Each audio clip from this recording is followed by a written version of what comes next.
Hey everyone, I'm Lisa Steffan with American Pacific Mortgage, your mortgage consultant, and I am very excited today to be here with James. Thanks for having me, Lisa. Yes, I'm James Hemphill. I am a licensed real estate professional here in Snohomish County, and I'm glad to be here. Yes, I'm excited to be able to share our knowledge and our information that we have to everyone about the real estate industry. Absolutely. Yeah, I mean, in today's market, knowledge is key. It's the king, and it's the key to all things. And speaking of keys, we want to get the keys to your brand new home, and starting with your realtor and your trusted mortgage professional is always the best way to go. Yes. Well, I'd like to kind of start off with some myths that I know so many of you are kind of wondering about. And do you need 20% down to purchase a home? 20% down. And so that actually happens. People have 20% to put down. Right. Yeah, especially in today's market. I know. And then they think they can't buy because they don't have it. So I'm typically working with, personally, I work with more listings than I do with buyers, but I do work with buyers, and typically they're going to either be in those FHA categories where they're looking at 3.5% down. Correct. But I thought conventional was just 3% down. That was the way to get into a conventional mortgage. And I'm sure conventional mortgages and FHA mortgages, we're going to go more into that. But 20% down? Why would somebody put 20% down? Well, the advantage of 20% down is, first of all, lower payment, because your balance of your mortgage is lower than it is with the 3% down. Okay.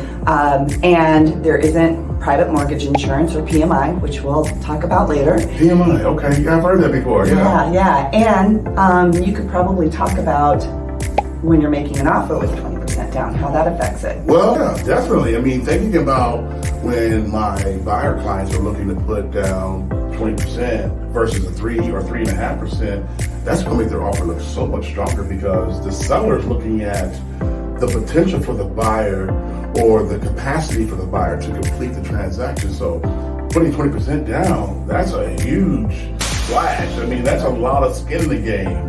And do the lenders prefer it, or is there a need for 20% down? No, not at all. And the American dream is home ownership, right?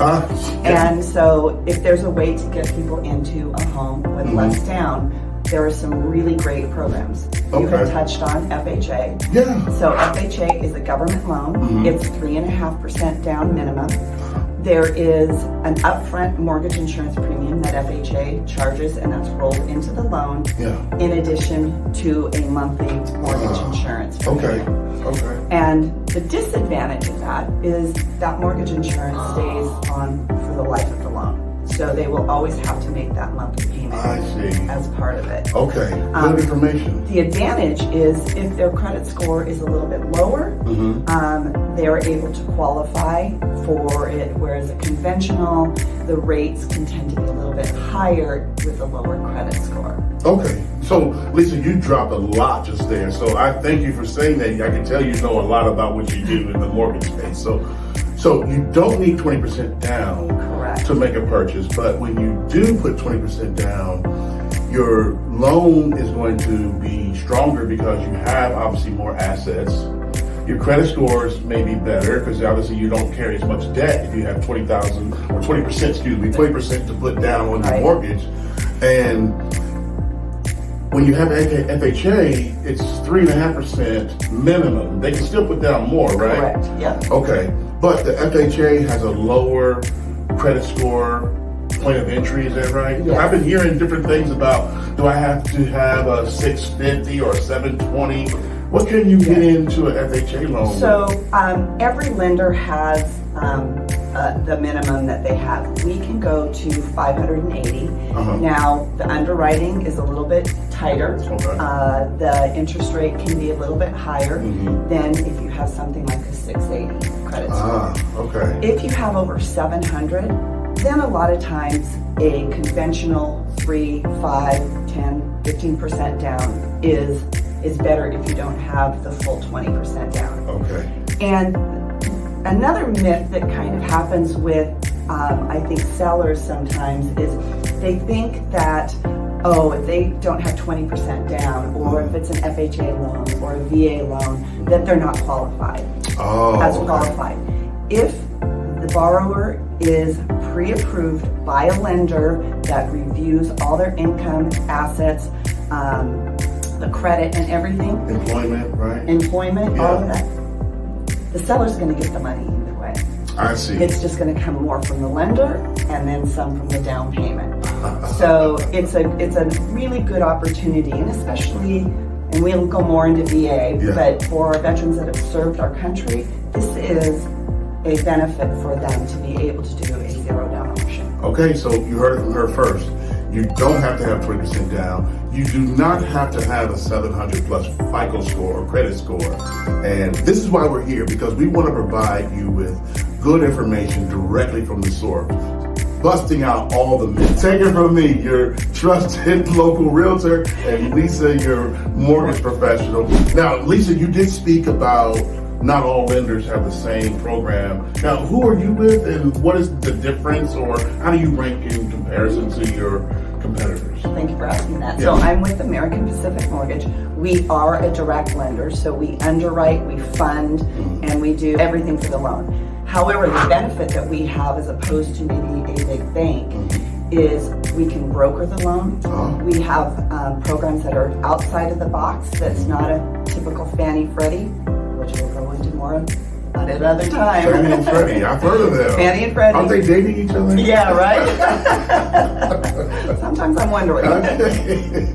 But yeah, so there are a lot of different financing options. So if you don't fit in the box. The other difference that I really want to is pre-approval and pre-qualification. Pre-approval, pre-qualification, yeah. Pre-qualification is basically you put your information into an online application and they say you're pre-qualified. Okay. Nothing has been reviewed. Credit a lot of times hasn't been pulled.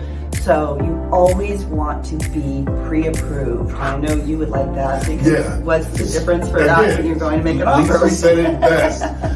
If you're looking to buy and you want to come to me to look at homes, we're going to want to get you pre-approved, not pre-qualified. And the pre-approval process is going to make you look stronger to the seller.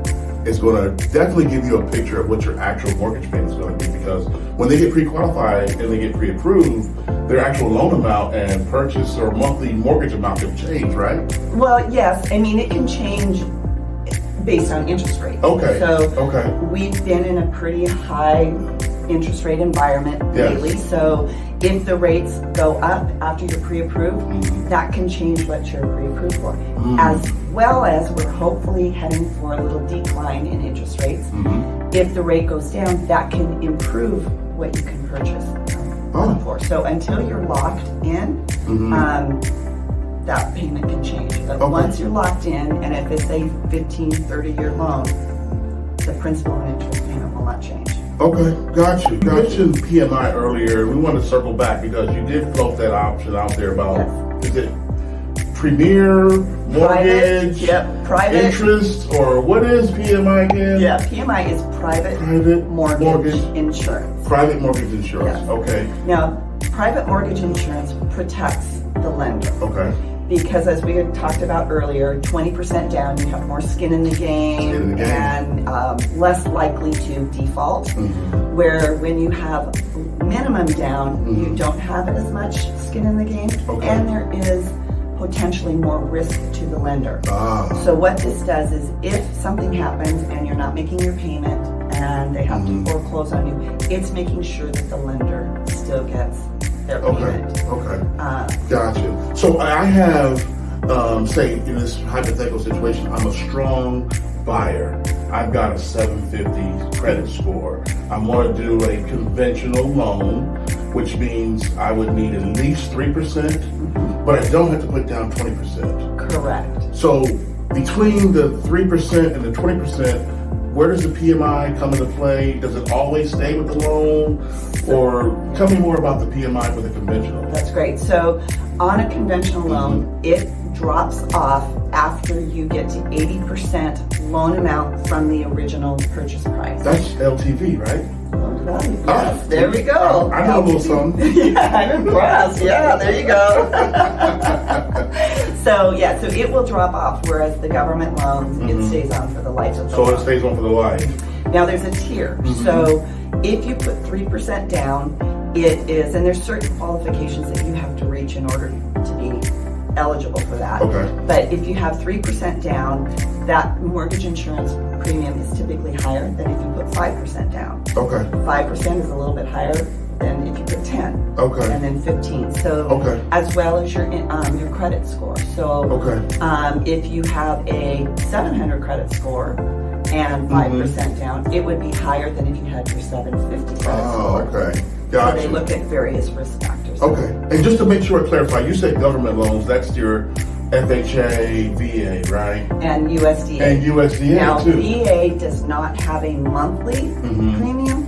It can have an upfront unless you are exempt from it. And so we would order what's called a certificate of eligibility. Okay, wait, stop. That's too much. You're going to have to come back for our next video or in the future when we talk about VA loans and all this USDA and certificate of eligibility. All of that stuff. It's so much going on right now. And again, we want to bust all the myths. So make sure you come back for that information that you need that's going to benefit you when you're using a VA loan. We do want to say thank you for your service to all of our military veterans. But again, VA, USDA, FHA, those are a different category.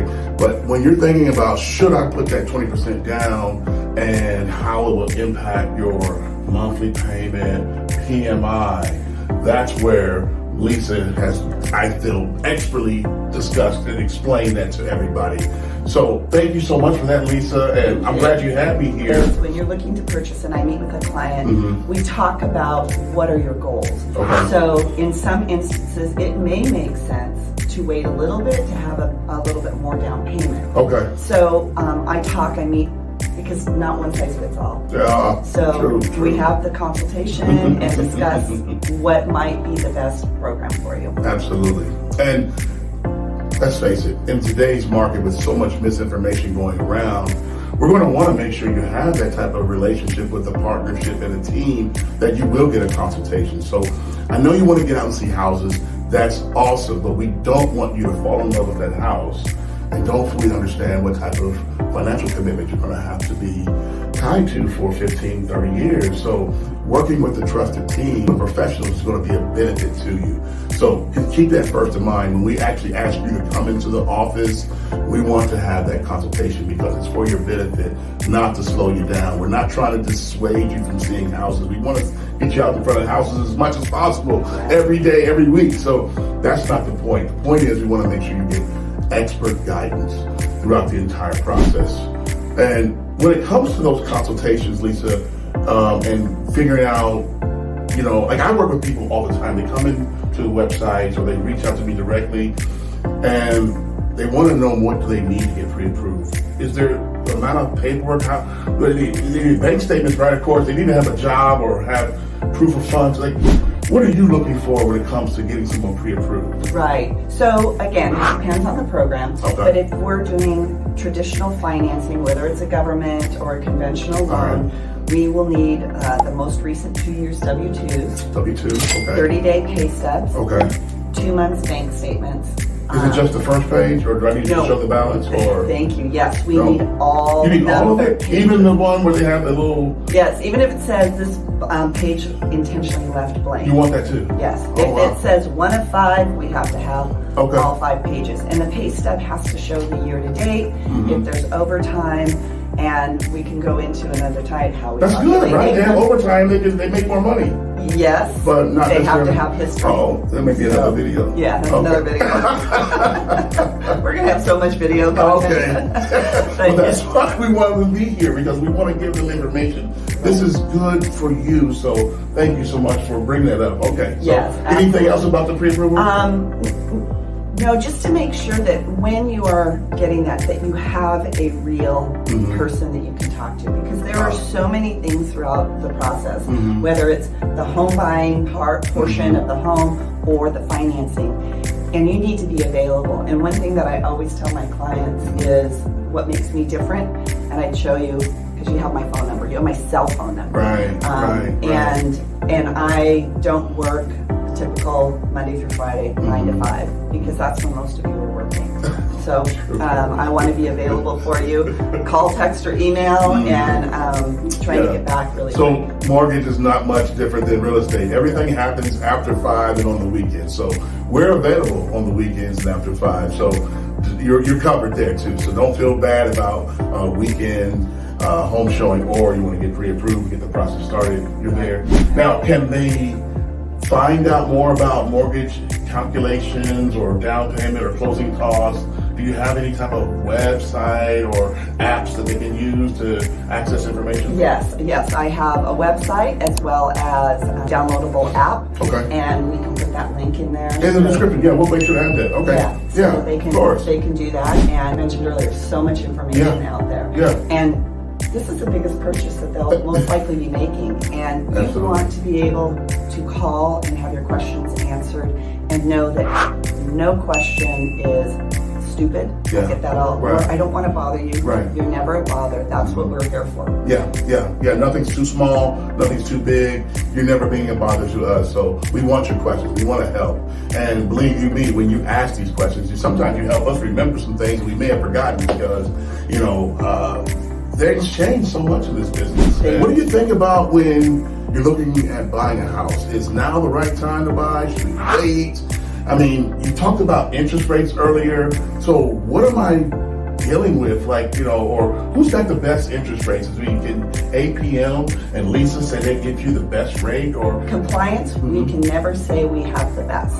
So no lender can say that because that is not a compliant thing to say. Yeah. So what we do, because it's based on your credit score and down payment and all of that. Okay.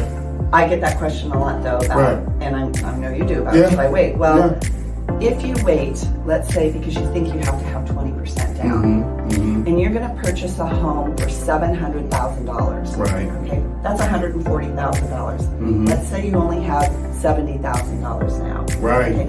You can get in and get financed and build equity. And what happens? Do you know what the average appreciation is on a conservative basis? It sounds to me like you're asking me about a market update. Here's what we got going on right now in Snohomish County. These are the key metrics for our residential market as of the end of May. So last year we had a median sales price of $770,000 for a residential home. As of May this year, the median price point in Snohomish County is $825,000. So that's just in 1 year. That's just in 1 year. So that's a 7.1% increase in median sales price. So that factors into that appreciation that homeowners that bought last year, they're seeing about a 7% increase in home value. So hopefully that answers your question. Yeah, absolutely. I mean, and like you said, waiting. Yeah, you can wait, but now that 10% down, for example, on the 770 is now, what'd you say? 825. So instead of being 77,000, it's 82,000. Exactly. And if we look at year to date from January to May, we're looking at an average, or should I say median price of $769. That's still up 6%, 6.2% to be exact, over last year. And I'm glad you asked that. And for those of you that are on the outskirts of Snohomish, that Bothell area where it goes into King County. King County, check this out. Median sales price for 2023 was $919,975. This year in May, the median sales price for King County is $1,020,995. That's a plus of 11.6%. Isn't that great? Amazing. Yeah. Amazing for homeowners. That those of you that bought in 2023, kudos to you, because you're taking advantage of that gain in appraisal, that equity. That is a good thing. It's 11%, right? Right. So, who's controlling the Fed, the interest rates? Are you guys in cahoots with this? Why is it so high? If you look historically, we are still, rates, again, can vary. Okay. We're in the sevens right now. Depends on if you buy points down, and we always have to, when we talk rates, we have to talk APR, what actually APR is. Look at the thing about appreciation and 11% appreciation in King County. All right, rates might be higher right now. Well, guess what? Rates are anticipating at some point to go down. Right. So now you bought at a higher interest rate, 7, 8, whatever percent it is that you buy, you've got 11% appreciation. You only put down 10%. Okay. Now, let's say we've dropped down into the 5s or 6s. Right. We can look at refinancing you, get rid of that mortgage insurance sooner. So smart. And lower your payment. And you've gotten that equity. Oh, that's brilliant. It's good. Now, here's a good question. Now, what if my buyer bought under the FHA loan program, and then they had that P.M.I. that we talked about before because they weren't putting 20% down, and then they refinanced? Will they have to refinance back into another FHA? No, or what works with that? How does that? Tell us how that works. Yes. So FHA does offer a streamline. So if they don't have the equity, they can possibly do that with less documentation. Okay. However, if they have the equity, it's always good to get you into that conventional because, as we talked about earlier, your mortgage insurance stays with the life of the loan for FHA. And FHA technically isn't considered private mortgage insurance because it's a government. Private mortgage insurance is done by another company. I see. Okay. But they have the upfront fee as well as the monthly insurance that they charge on FHA. Thanks for mentioning that. I'm learning more today too. So sometimes you feel like. Thanks for saying that, Lise. I'm telling you, she's a dynamo. It's so awesome because what you do for your clients, and I love watching how you interact with your clients. Thank you. And a lot of people in this business are very transactional. You truly take care of your clients. You're there for them, and you're special. I mean, yes. I mean, like I mentioned before, that in my course of business, I mean, I've evolved into working with more listings, but those listings that I'm working with used to be buyers, and so that's the whole value of that relationship, not being transactional, but being relational and creating that relationship so that I'll be that resource for everything real estate related. And people do ask me all the time, like, hey, I want to get pre-approved, who should I talk to? So, that's why I'm always sending them your way. So, I mean, I know Lisa does care because I've seen it in action. APM has a wonderful, gifting program, so we stay on top of birthdays. And, again, that's if you're not getting those type of questions, you're not getting that type of service, I highly encourage you to give us a call because, I mean, it does make a difference when you're working with a real professional. So that's what it's all about. Yeah, thinking about owning versus renting. I mean, we get that question all the time. I mean, I know there's nothing really in the lending space when it comes to rentals, but thinking about first month, last month, maybe a security deposit. I mean, what are you seeing, if you could talk dollar-wise, how much are buyers typically putting down? And how can they, what kind of sources is it just your paycheck for a down payment? So, I know that's a combination question, but, I have some ideas about renting versus buying, and I want to share more about that with you as well. But I want to hear from Lisa on, when you're a lender and you're talking about somebody that's coming out of that rental, looking to buy, where can they get the down payment from? Yes, so when we talk about that, if you're looking to rent, you have your first, last, and a deposit. Yeah. So let's say you're at $3,500 a month. Right. That's $7,000 right there that you have to come up with. For first and last. And then depending on what the deposit is. So you could be coming in with $10,000. Right, and then we're talking about pet deposit, maybe, some of the things that are non-refundable, like the cleaning or wear and tear. And then we go right back to the housing market update where we're seeing 6% increase in home values year over year. Right. Let's do the math. It's a no-brainer. I mean, if we can get that down payment and get into that home, even if it is less than 20%, we can still help the everyday person get that home that they deserve. And I think that is the key, because the myth is I gotta have 20% down or it's cheaper to rent. And, initially 3%, 3.5%, it can be a bigger amount than that first, last, and security deposit. But as you work it out over the course of 12, 24, 36 months, you start to see that break even and then the surplus, or that what you call equity, is clearly there. And you'd asked about down payment. Where can I get that? So obviously, if you can try and save and put money away each month, that's one way. There are in Washington some down payment assistance programs, which we can talk about later. In addition, you can get a gift from a family member that can help with the down payment or gives you the funds. So now, what family members? Does it have to be mom and dad, or like mom, dad, grandparent, brother, sister? So there are. They just need to be relative, or it could be like a mother-in-law. So I have clients that I'm working with right now, married. Wife is going on the loan, husband is going on title only.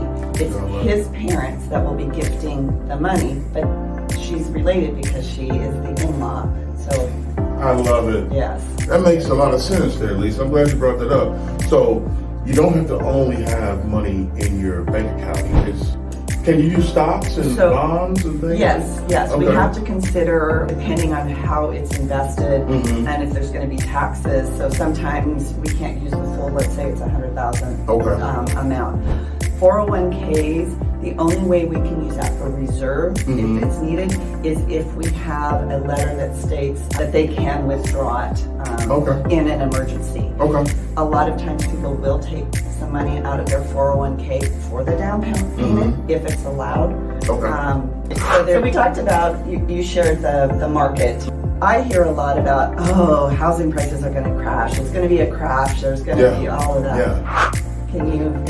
Let's talk about what is a bubble, or how the crash happened and all that kind of stuff. And I'll tell you this much, and in full transparency, I wasn't in the market as a professional, actual full-time real estate professional back in 2008, 9, 10. So I can't tell you about it, but I'm a student of the industry, so I understand what happened. And a lot of it was based upon predatory and subprime lending practices and whatnot. So basically what we have is real estate market is just like any other market, just like their NASDAQ and NYSE. It's all about supply and demand, gold, silver, orange juice, whatever, supply and demand. We have a very vibrant market here in the Northwest, and people are moving here year over year at a very healthy rate. So we have more people coming into the market and not enough units. And so with the units meaning how many houses or apartments or condominiums to be occupied or purchased by those looking for a home. So when we have that disbalance of, we got more people, less houses, and we also have proper lending regulation, which means where someone's just making up a number and someone that maybe doesn't qualify or can't afford the payment doesn't get that house. So right now we have a very healthy market where there's good checks and balances. We have plenty of buyers looking to purchase and not enough homes.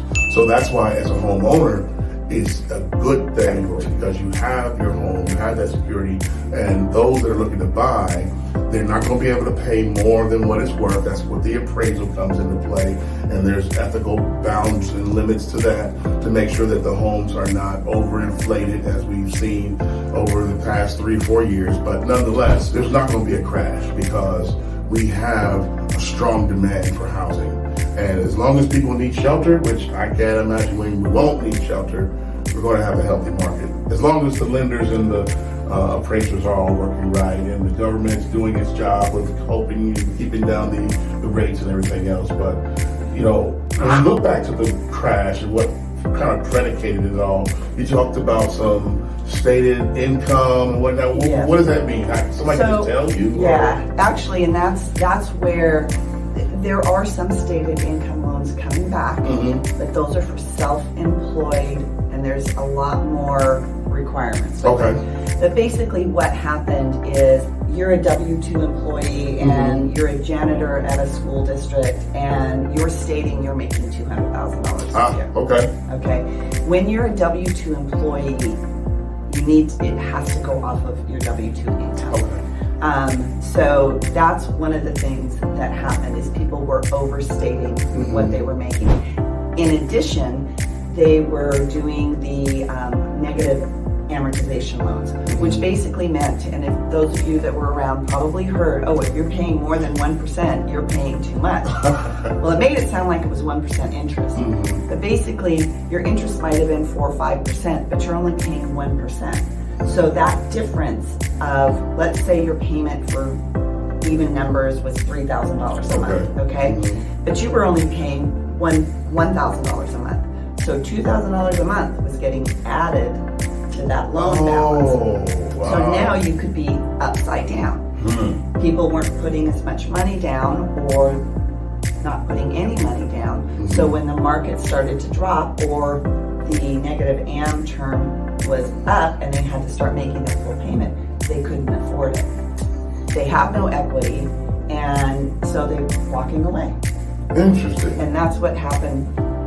That's where we talk about mortgage-backed securities, and I told you we get back to Fannie and Freddie because these who is Fannie and Freddie? I don't even know who Fannie and Freddie is.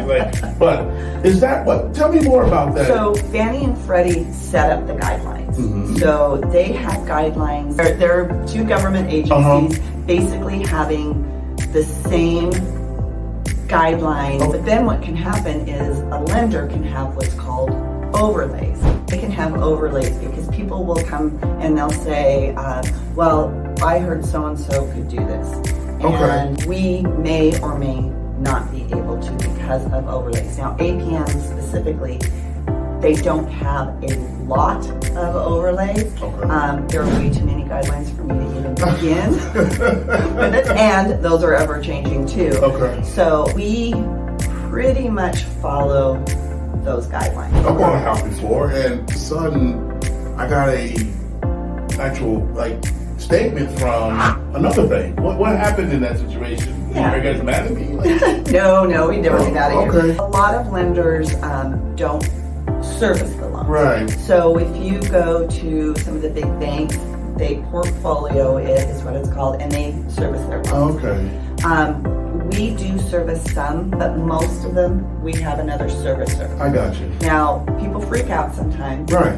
The good thing about it is none of your terms can change. Yes. It's just who you're making the payment to. Everything that you agree to that's signed, it's all documented, and it can't change. I see. Now, one thing that we can talk about is what can change in a payment. let me clarify too. When these things happen, they let you know. So it's not like you just find out for some reason that you got no notification that someone else is servicing your loan. But it doesn't mean that you were a bad boy or bad girl. It just means that there was a financial transaction where someone else is going to service the loan so that you can do other things with the assets that you have, ATM being, so they can go ahead and help the clients here locally. So it makes sense. I guess I get it. Yep. I always laugh when I first got into the business because, interest rates, we talked about how that can change your purchasing power. Right. And there are days that we will see changes in the interest rate throughout the day, higher or lower or whatever. And when the rates go down, it's great. But when they're going up, you've got to know when to lock. And I swear, I feel like a stockbroker on the market. Buy, sell, lock, don't hold, wait, So, anyways, it is kind of crazy. Well, thank you for explaining to us what happens with this whole mortgage-backed securities and Fannie Mae and all the regulations or the guidelines and all that kind of stuff. So it's just so much to what you do in all this, and so. I have a great team, and we all work together. I have a question for you. I am a first-time home buyer, and I know nothing about what to do other than I'm going to buy a home. What is your consultations like when you're meeting somebody that is looking to purchase a home? It's a simple conversation, but it's a complex one where we're going to sit down and we're going to talk about everything that you want in terms of where do you want to live, the commute, do you need 3 bedrooms or 4? Could we get by with 3 bedrooms with a little bonus den or something like that we could use that way? Who all is involved in the transaction? I mean, if it's a husband and a wife, I don't want to meet with just one, I want to meet with both to make sure they understand what's going on in the process of purchasing a home. And just school's important. near location to transportation or shopping and things like that. And so we're going to sit down, we're going to have a very, very in-depth conversation about the whole home buying process. Definitely the one big piece is my representation of you. And during that consultation process, we're going to talk about fees and compensation and things like that, what the seller may provide as concessions, and how much the lender will allow. Do we have the down payment identified? I mean, are we going to be going straight with what's in the bank, or do we have to get gift funds from a family member? Are we going to look at some other financial instrument like 401ks or other investments? So we're going to make sure we understand all these things up front, and that way we can guide the buyer all the way through the process and advise them on what to expect as we go along this path. Because again, there could be competition, and we have a very healthy market where there's more than one buyer for every home. And so in that particular situation, without advising the person that's looking to make this purchase, so that they could be in a position where they're going to have to bid more, they're going to have to either have stronger down payment, or they're going to have a pre-approval versus a pre-qualification letter. How about having a lender that can actually speak to the agent that's representing the seller, so that that person can be properly represented by the lender, that yes, we verify their income, we verify their assets, their FICO scores. And so we're going to cover all these things before we even open a door. And I think that what you just said about the lender, so many times when I have called the listing agent to let them know that they're pre-approved, they appreciate it because they know that there's a real person behind it, and they know that we're working as a team. Yeah, absolutely. So let's say they're all pre-approved and ready to go. You've got the budget, you're ready, showing houses, and now they're ready to kind of make some offer. Are there any costs that the buyer has to pay before the offer is accepted, or once the offer is accepted? Yeah, there's no fees involved as it pertains to real estate brokerage services. But there are other fees involved when we're getting into making an offer and securing that contract. And some of those things could be in the form of a pre-inspection. So you want to know what's going on with the home. Additionally, you would get the home under contract, meaning that you, the buyer, and the seller have agreed on purchase price and terms. And then you would do a home inspection post-contract. We advise clients, even if the seller has done their own inspection, to get it inspected themselves. That way they're walking in with their eyes wide open, and they understand everything about the house in terms of any potential defects that could negatively impact them from a financial perspective or from a safety perspective. So those are the first things. So home inspections are typically adjusted based upon the size of the home. So typically a home under 2,500 square feet can be done for about $350 to $600. Homes that are larger than that, you may end up spending upwards of $700 or more for a home inspection. But those are some of the things you can look at first. What we're not going to spend money on is we're not going to spend money on furniture or a new car or anything like that. So if you're thinking about that while you're in the process of buying a house, forget it. And Lisa will tell you the same thing. I will be putting my finger at you. So with the inspection, they're under contract, you've agreed on that, and they have the inspection, and it's a money pit. Like, there are so many things wrong that you weren't able to see. Yeah. What happens? Do they still have to buy the house? Or No, absolutely. Now, we do navigate some things through the use of home warranties. In the common situation, we're going to definitely use that inspection contingency period to understand the report back to the seller the things that are most pertinent to what the buyer needs taken care of. Because we have a house with some major defective issues, and again, I don't believe any seller wants to pass on a problem to somebody else, but that's what the home inspection process is for. It's to eliminate those uh-ohs that could turn the deal sour. And again, we do it in a very ethical win-win scenario. So we want to make sure everybody's happy. So at the end of the day, the seller sells, the buyer buys, and the agents are compensated for the efforts that they put forth. And again, not every agent's created equal. So I'm glad you asked that question about the whole consultation process. And then I thought about this too. There's a time when we're getting past those inspections where the buyer could also look for follow-up inspections to other things, and specialty items like foundations, or maybe there's a major roofing issue, whatnot. So we may need to bring in another person that's a specialist, because the home inspector is your general whole envelope of everything incorporated. You know, sometimes they do this pest inspections and things like that, but basically we're talking about the whole house. So they're the, you know, and this is no knock on them, but they're like the jack of all trades. But those specialists that are working on foundations, roofs, electrical, plumbing, HVAC, those are the ones that the buyer may have. And again, we have the right to do so, to have those items inspected specifically.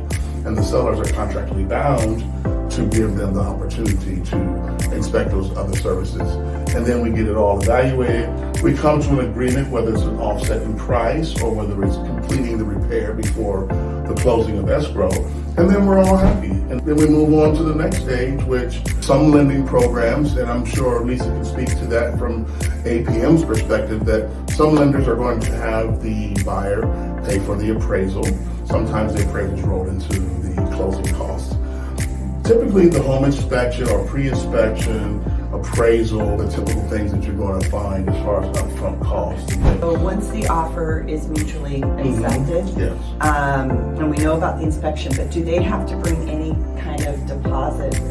You know, I should have spoke to that first, because, yeah, earnest money deposit is something that is another gesture of good faith that I'm going to perform up to the language of the contract. And so typically I'm looking at 1 to 3% of a purchase price commitment from the borrower to the house. So if it's a $300,000 house, they're bringing about $1,000 into the escrow deposit in the form of earnest money. And that money is held in trust, and it's safe, it's secure. It's going to be applied towards their ultimate closing costs, but it's held to keep the contract, in essence, in the legal term, it's a contract because there's consideration being offered in exchange for this product, this home. So that's what earnest money is. And yes, that is an out-of-pocket expense. Like you said, it does go towards It down does payment. go, yes. Does it make a difference in the offer if you put 1% or 3% down on an earnest deposit? Yeah, so I mean, that question is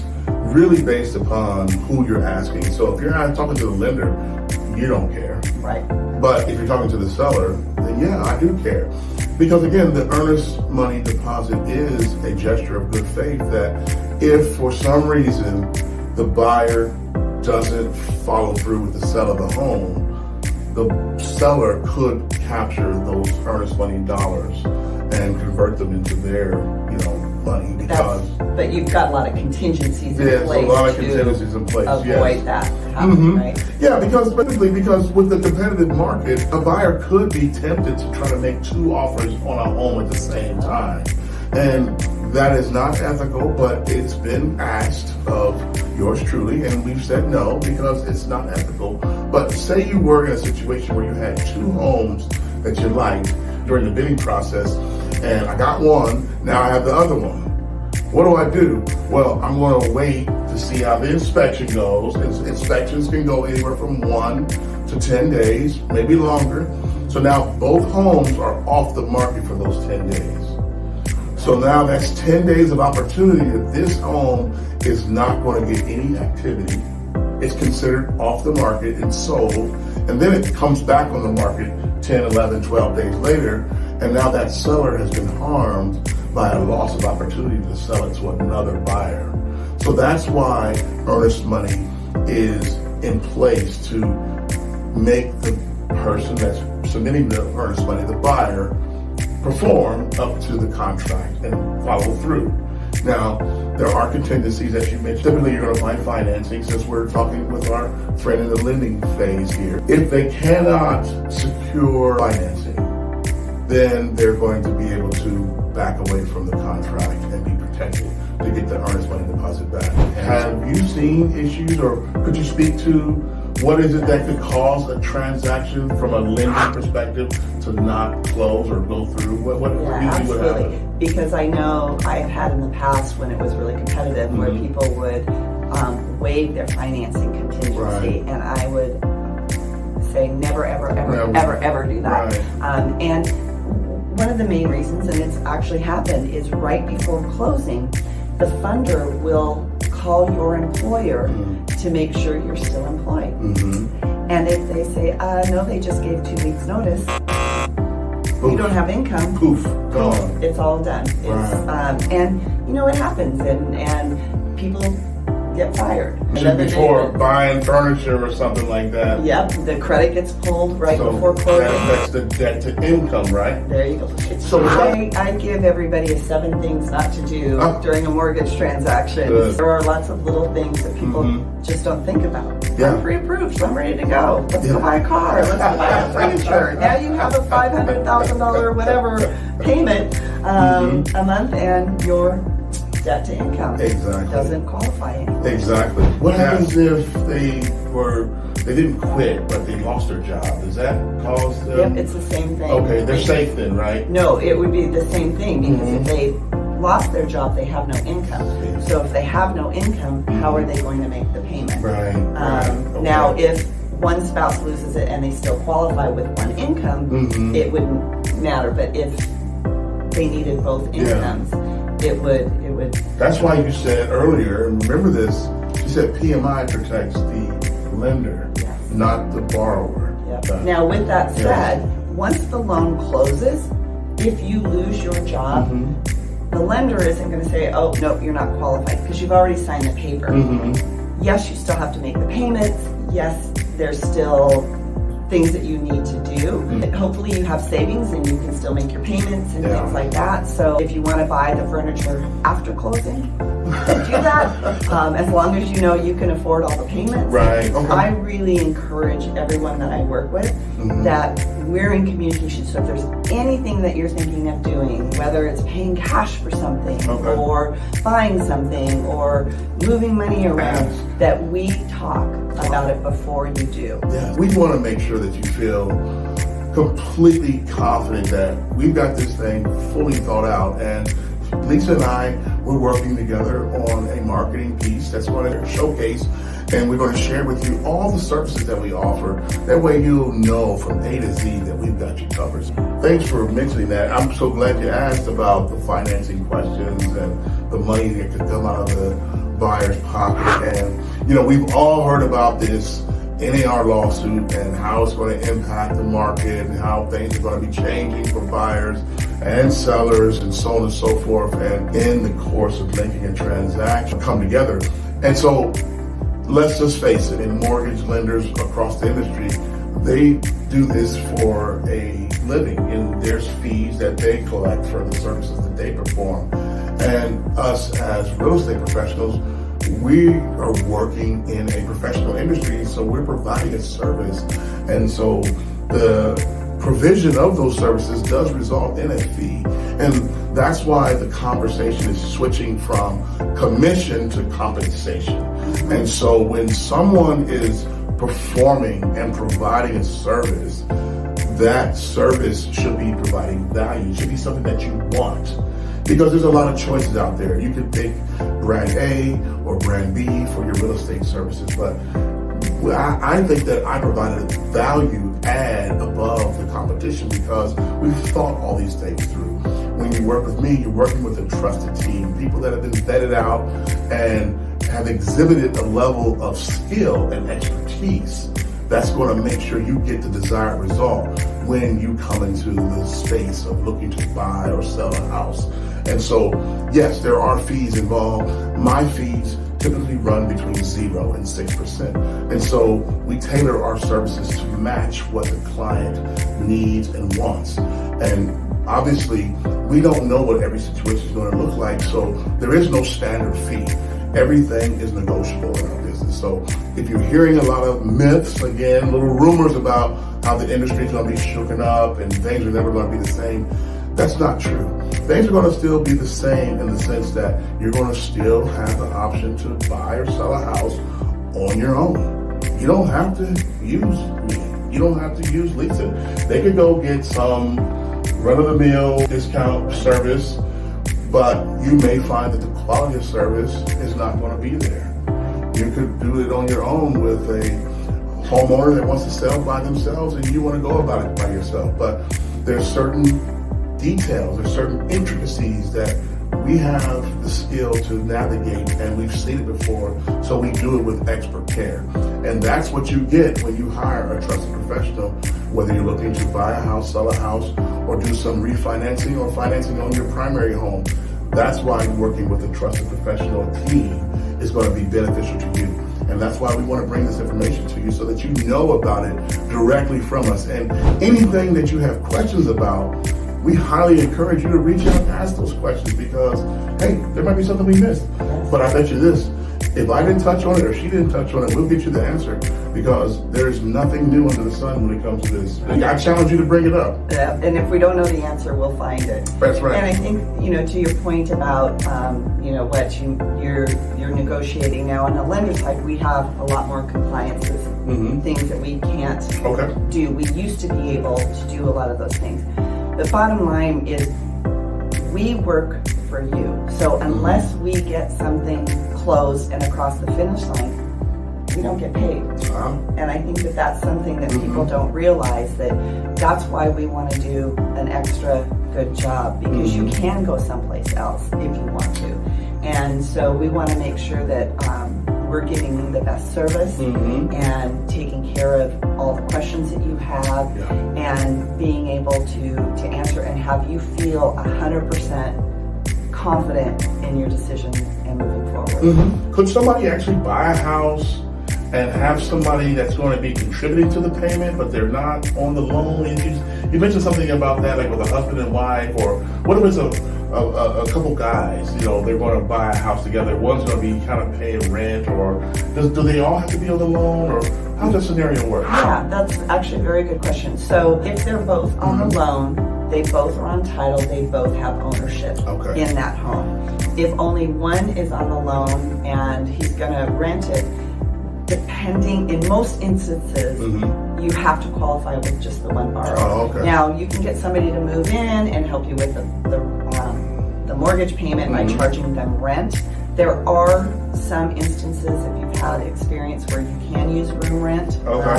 That's a whole other thing. So, but in most instances, you would qualify with just the income of the borrower that's on the loan or the note. Okay. But the other person could be on title. Yes. But they don't have to be on the mortgage. Correct. So sometimes you'll see a married couple where one doesn't have the greatest score, because we'll go off the credit score of the lowest mid score of both borrowers.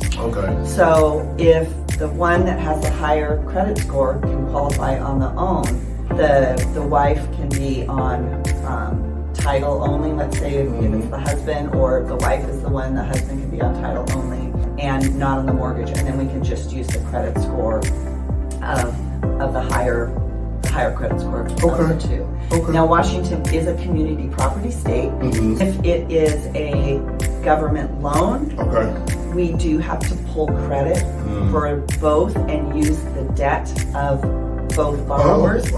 If it's conventional, we can use just the liabilities of the borrower that's on the loan. But let's say the other person has a 580 score and the other one, the 680 that's on the loan. We don't look at that credit score, we just look at the liabilities.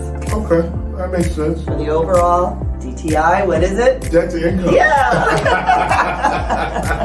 If you do have a question that we didn't answer, that you make a comment or reach out to us and ask us, because we would love to know what you would like to know and be able to share our knowledge with you on the things that maybe we did pass over. Absolutely. I hope you can get that sense that we enjoy what we do. I mean, Lisa's awesome. I think that's one of the things that made our, working relationship so robust and so rich and so rewarding over the course of time. This is just a shameless plug to Lisa because, as I mentioned before, I've been in the business for 8 years, and that's not a really long amount of time. When I got started, I didn't know anybody in the business, and I ran across Lisa. True story was actually a client had come to us online, and they just were looking for services, and they didn't know about and quite frankly, they didn't know, and I wasn't in the position where I was doing consultations.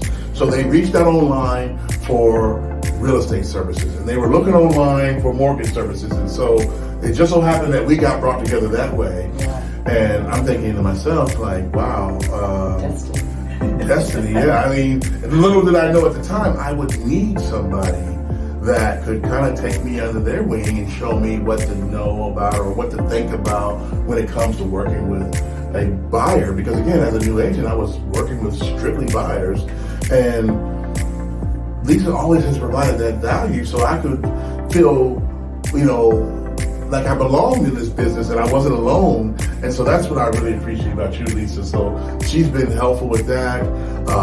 She's a major collaborator with other industry partners, title. We talked about home warranty, think about our folks over Fidelity, and we think about, even collaboration with other industry partners. So nonetheless, we still have our symbiotic relationship where she wants to make sure it helps everybody. And I think that's what even goes into the mantra of what EXP has to offer, that the rising tide does lift all the ships. And so it's not about competition and dog eat dog. It's all about just, we're going to make sure that we work together. And quite frankly, the cream will rise to the top. And so I've been doing this for 8 years and don't plan on stopping. So, well, and that's a plug and a testament to you, because you've been in it 8 years.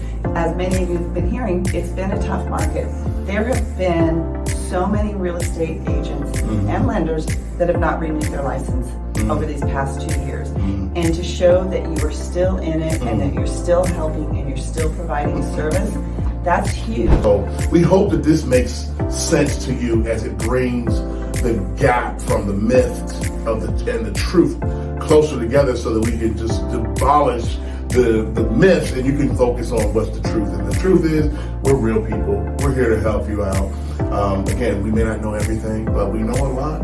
And I think we know resources to find the answers. You can definitely find links to our contact information, because again, we want to hear from you if you have any questions. So make sure you check out the links below and get those resources, and the mortgage link so they can take application if that's available to them, so they can always ask a question, as well as the copy of our home buyer guide will be available to you as well, so that you can always just take a peek behind the curtain and see all the services that we offer, because we have you covered from A to Z, again, from home, interior designers and stagers to contractors, painters. There's just a variety of all the services that you would need. Again, it's really too many to name in this short video, but nonetheless, we want to make sure you know that we've seen it all, we've done it all, and again, if there's something that we haven't, we will figure it out for you. Yes, it's great to have a good team, and I'm glad you're on mine. Wonderful. Well, James Hetfield Jr., Realtor with EXP Realty, it's been a pleasure talking to you. Thank you so much for watching to the end. Please be sure to like, subscribe, and comment. And Lisa, you want to give them your name and all the good stuff? Lisa Steffan, American Pacific Mortgage, your mortgage consultant for life. Yes. It's been a great job. Yes, awesome. Teamwork makes the dream work. Make sure you come back for more.